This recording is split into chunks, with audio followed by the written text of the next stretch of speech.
All right, this is going to be a quick overview of the Introduction to Religion and Dialogue Decalogue module. Remember, we go through the course using the module's link. We go through starting at the beginning of the module and go through to the end of the module. As a note, this is how the modules are designed. All right, so the first thing that you need to look at and make sure you view before viewing the rest of the module is the Learning Resources page. All right, Learning Resources page, we talk about the module outcomes. This comes from those requirements from HCC. What do you need to do in this module? The module workbook, I've mentioned workbooks already, so this is the first of the workbooks. You will download this. The workbook is also a note outline. And before you ask the question, yes, the workbook is where you will find the Dialogue Decalogue. All right, here's the link for our YouTube playlists. There are no required videos or readings for the module. However, if you do already have the textbook, you are welcome to read Chapter 1. By the way, you do need to have the textbook for tribal religions. That is when readings in the textbook are going to be required. All right, so the next page, the second page you'll find in any of the modules throughout this course is going to be any of the main modules in this course is going to be the to-do list. So this is just going to help you know how to best move through the module, how to best move through the course. So of course you need to review Learning Resources page. That's the page you were just on.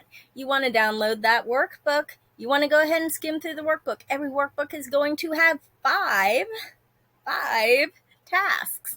You can think of these as essay questions if you like. You can think of these as the type of questions you might find at the end of a chapter. These are 5 tasks that help me understand if you are getting the material. You are also going to find key terms. There's one exception to that for tribal religions. We'll get to that when we get to tribal religions. But every module other than that in its workbook will have key terms that you need to answer. In the case of Introduction to for the Introduction, Religion, and Dialogue Decalogue workbook, I will tell you, you absolutely must listen to lectures in order to properly define at least 4 of the terms that are needed. All right, so you're also going to have discussions. In this module, there are only 2 discussions. You have links here. You also can view them again by going over the modules. So the first discussion was religion. We'll come to in a moment. The second one is the Dialogue Decalogue. Ooh, this Dialogue Decalogue must be something I want you to know about because I've mentioned it a few times. All right, and then watch any of the required videos. As you know, there aren't any for this section.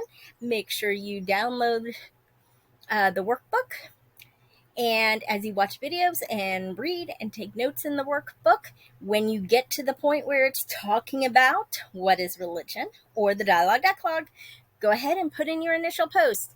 I am going to emphasize this regularly here at the beginning of the semester, but if you do not get your initial post in for your discussions, you will not be able to have time for the response post. Procrastination in this course, it can hurt you and it can hurt your fellow classmates. We don't want to hurt our fellow classmates. We want to make sure our fellow classmates can get in their response post and that you can as well. So please, as soon as you get to that part in your workbook, go put in that initial post. All right, so when we click next, we will actually come to the first discussion. In this discussion, it says, share a definition or part of a definition from the workbook, textbook, or lecture that you feel best works to understand what religion provides for its followers. So it's not like, what does religion do? Or how did religion come about? The question is about what does it provide for its followers? And then share your personal thoughts. Response posts. Respond to what another student wrote, be it the academic or personal thoughts of what religion does with your own thoughts. Provide based on what another student wrote examples that you think show the religion does what the student provided, or that you think the definition might not work in all cases. Maybe it's too broad. Maybe it's too narrow. Maybe you can think of a religion that the definition does not work for. All right, number 2 discussion in this module is the group discussion on Dialogue Decalogue.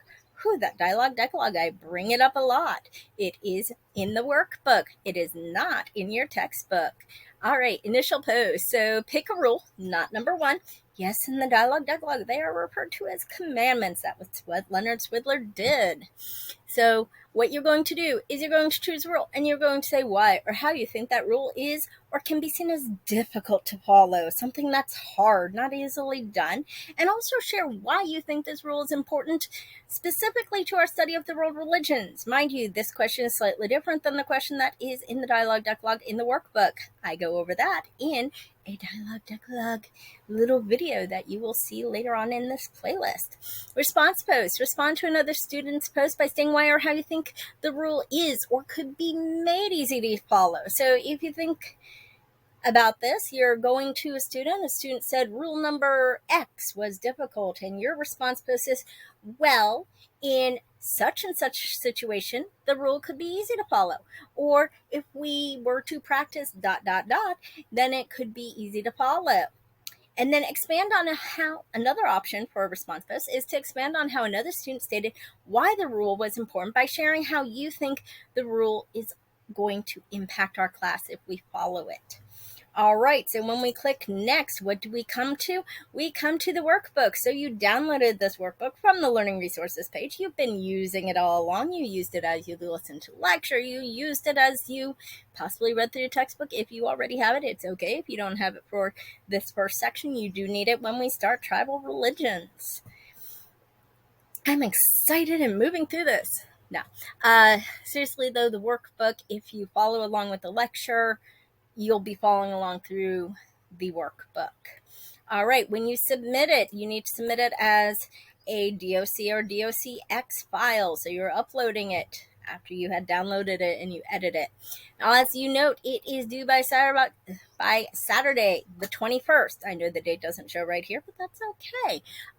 It is due by Saturday, the 21st. And as you notice, I'm giving you just like a few hours leeway, just in case you have a computer problem.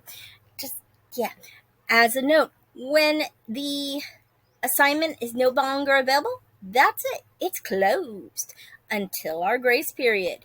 Discussions do not reopen, but the workbook is reopened at the end of the semester for a 3-day, mind you, that is only going to be 3 days that it is open for. All right, and by the way, you do see the rubric here on the discussions. You'll notice that, go back there for a second. On discussions, when you click this little thing here, it won't click right now while I am in video mode, but when you click on these 3 dots, you can get the rubric for discussions. All right. So next thing you're going to come across is a reminder about the resources for project portions, workbooks, and more. I am trying to make sure that you understand the types of resources that are and are not allowed. Many students like to go to learnreligions.com or BeliefNet or Study Religion or the Britannica, walkthrough.org or Dual Credit at Home. These sites are not allowed. Please make sure you're using good resources when you're researching. Which brings us to our topic. All right. So if you've already done once you do the introduction reflection, I respond welcoming you and sharing information about the project that we do throughout the semester. So each project portion is designed to help you prepare, get your research in for the final project. Your final project is a comparison essay where you share similarities you found, differences you found, a summary, and reflect on your topic. So I always will recommend that you choose a topic that is related to your major, to hobbies you have, to interests, to the career you want to go into, to something that just intrigues you. Because the more interested you are in the topic, the easier it will be for you to get the research in, to be excited about it, and to really find resources that are useful and helpful. Now, this project topic, 3 points for doing the assignment, as long as you put in something. When your topic is approved, I try to approve them as soon as I see that you have submitted the assignment. You get the additional 3 points. So why might you not get that additional 3 points right off top? Your topic's too broad, your topic's too narrow, your topic just, I don't think it would fit. That happens sometimes. Please take the advice I give you. If I tell you to narrow or focus your topic, it will help you. So, excuse me. Just as a note, I may or may not have COVID right this minute. I have my yeah. Not gonna go there. Okay. So, what is an example of a topic? So, an example might be I want to look at sacred numbers. So, my overarching topic, the topic I'm choosing is sacred numbers. Okay. How is that the overarching topic? Well, it means that for each religion, I'm going to figure out what their sacred numbers are. So, when I'm looking at my topic, sacred numbers and religion, what that means is for the Buddhism portion, I'll research sacred numbers in relationship to Buddhism. In Judaism, sacred numbers related to Judaism. And I'll look up sacred numbers in relation to tribal religions. Now, just to give you an example, the best thing you can do in general is, of course, use HCC Library, use academic peer-reviewed journals. But let's say you, for some reason, don't feel or know how to use the HCC Library website. I just want to give you a little Google here and tell you what to do. So you might look up sacred numbers, tribal religions, and maybe I want to start with site.edu. Numbers in Native American mythology. Right at the top, we have a great paper. We have somebody who wrote about things. It is a .edu website. Looks pretty good. By the way, academia.edu, not a great resource, but it's not bad. It usually has some decent papers.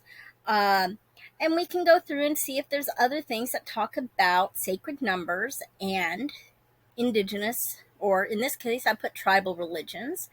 I could put something specific, like, do the Cherokee have any sacred numbers?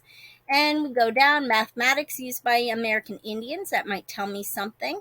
The numbers 4 and 7 repeatedly occur in myths. This right here, and it's again .edu. So those are some of the key things we're looking for. If I didn't find much on a .edu website, I might go and look at, okay, so the classroom, that sounds like it might not actually be a good website because it sounds like it might be a K-12 or a younger site. However, it looks like it might be okay. It says it's a college surf, college life. Okay. And so we're going to look here and we want to try and find out, is this really giving me much information? It's giving me a little bit, but it's not really going into a lot of detail. So I might want to see if there is a different site that could be better. Pinterest, probably not. WordPress WordPress could be our non-religious, non-academic. So we want to figure out, so this one actually goes a little bit into some of the numbers of the Cherokee. Who is the author? Because it goes beyond just that. So we want to try and figure out who it is who wrote this. Is this person something interesting? Do they regularly write about this topic? Well, it seems like they don't regularly write about. However, it did provide some good information. So maybe we can use this site. Or we can say, oh, wait, James Mooney. So we could go there. The purpose of going through this right now is to help you think about, well, is the website that I'm looking up good, bad, somewhere in between? Thunderfox. All right, let's see what Thunderfox is. Cherokee, sacred colors and numbers. Thunderfox. Okay, so this talks about sacred colors, sacred numbers, color words, and it was last updated recently, but we don't have anything about the author. And so one thing we could do real quick just go to the main page and see, this is an old site, so it's probably not a good website to use. Beliefs, culture, and customs, again, WordPress. Now, just because it's, here we go. Just because it's not a religious or not a academic website doesn't mean it's not useful. So Wikipedia is allowed as one of your non-academic, non-religious websites, just so you know. All right. So that's just an example. We could also look up sacred numbers and say Yoruba. So we have Wikipedia talking about the Orishas, Yoruba numerology. Ooh, so let's see what this one is. Yoruba numerology, the secret power of 9. So this looks like it's going into a lot of different things. It's talking about Ifa divination. So this looks like it might be able to be a good website. Thought leader, he's an Ifa priest and author of 4 definitive books. All right, so here we see who the author is. We get a little bit of information about him. He's actually an Ifa priest, not just somebody who follows Yoruba. And so this could end up being a good resource for us. And we could even look at the blog and see if he talks about other numbers. All right, I might actually have to come back to this. So I just want to give you that little tidbit because you want a topic you're interested in. You want a topic that you can research and find good results for. Don't be afraid to get a little specific. A student this last fall chose archery because he does archery. And he found symbols or meanings or examples of archery in every single religion. I initially was kind of hesitant about whether it would be a good topic, but it was an excellent topic. You can choose religion and ... You want to talk about life after death. You want to look at marriage ceremonies. You want to look at child rearing and if there's any rituals about birth. There are so many topics that exist. Be specific. It's easier sometimes the more specific you are. It can be difficult if you just like, well, I want to do sacred stories. All right, are you going to look at sacred stories or are you just trying to find out information about the religion? If you say, well, I want to look at sacred stories about people overcoming difficulties, the hero's journey. Hero's journey is a beautiful topic. All right, so I'm going to end this now. I did go a little bit more into the project topic assignment than I originally planned, so this is a bit longer of a video. But I don't want you to be overwhelmed by the project. Students at the end of the semester, usually their favorite thing is the topic and the project that came from it. All right, thank you, and goodbye.